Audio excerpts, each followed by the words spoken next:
Viatges amb nosaltres? Si esteu preparats per a fer el viatge d'avui, descobrireu els elements naturals i els humanitzats d'un paisatge de planura. També veurem per què a la planura els paisatges estan més humanitzats. Coneixerem la diferència entre els pobles i ciutats i a què es dediquen les persones que viuen a les planes. Per acabar, et mostrarem paisatges de planura que tenim ben propet de nosaltres. Com ja sabeu, els paisatges són tot el que veiem al nostre voltant. Si avui viatgeu amb nosaltres, descobrireu els paisatges de planura. Una planura és una gran extensió de terreny, plana i sense muntanyes. Però, de vegades a les planures trobem turons, que són xicotetes elevacions del terreny. Els rius naixen a les muntanyes.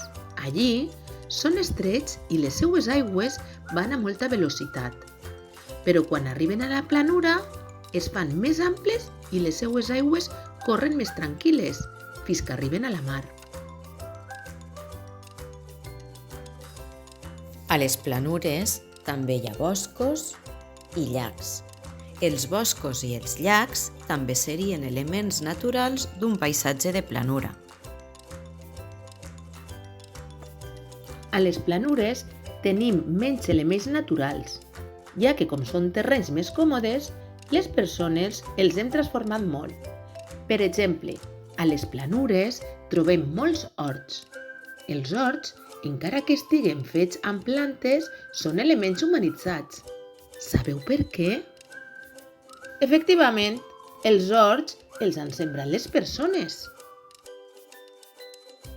La majoria de pobles grans o de ciutats es troben a les planures.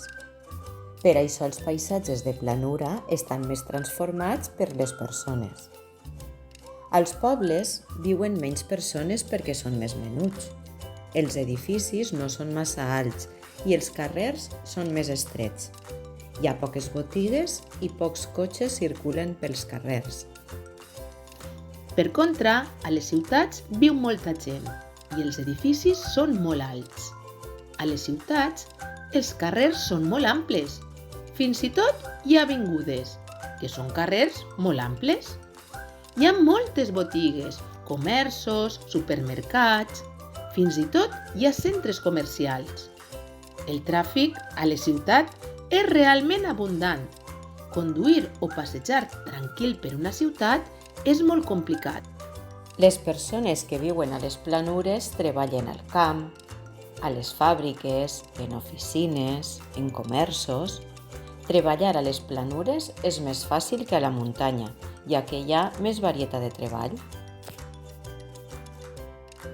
Als terrenys plans també trobem altres elements humanitzats, com els aeroports, vies de tren o carreteres més grans i rectes.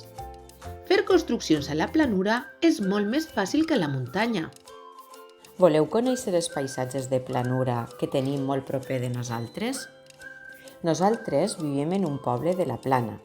Ben prop d'ací tenim paisatges que val la pena visitar, com el nostre riu Millars, on es pot fer una ruta per la seva vora des de Santa Quitèria fins a la platja. L'Albufera és un altre paisatge de planura, molt bonic, bonic. A la fi de curs anirem d'excursió allí i farem un passeig en barqueta per dins d'aquest llac natural d'aigua salada. Entre Castelló i València trobem molts horts. Fer excursions per l'horta valenciana pot ser molt divertit. Podem veure camps de xufa per a fer horxata, els camps de tarongers que pintava Sorolla o els arrossals i aiguamolls. Si mireu bé, podem veure les antigues barraques, unes construccions molt típiques valencianes. Recordeu que per a poder gaudir d'aquests paisatges i d'altres, hem de cuidar-los i respectar-los. Ens veiem al proper vídeo, on viatjarem fins a la costa per a gaudir dels seus paisatges. Si t'ha agradat aquest vídeo, ja saps, dona-li un like. Si vos ha agradat aquest vídeo i tots els vídeos que hem estat veient fins ara, entreu en el nostre canal de YouTube Bruixetes d'Escola i doneu-li un like.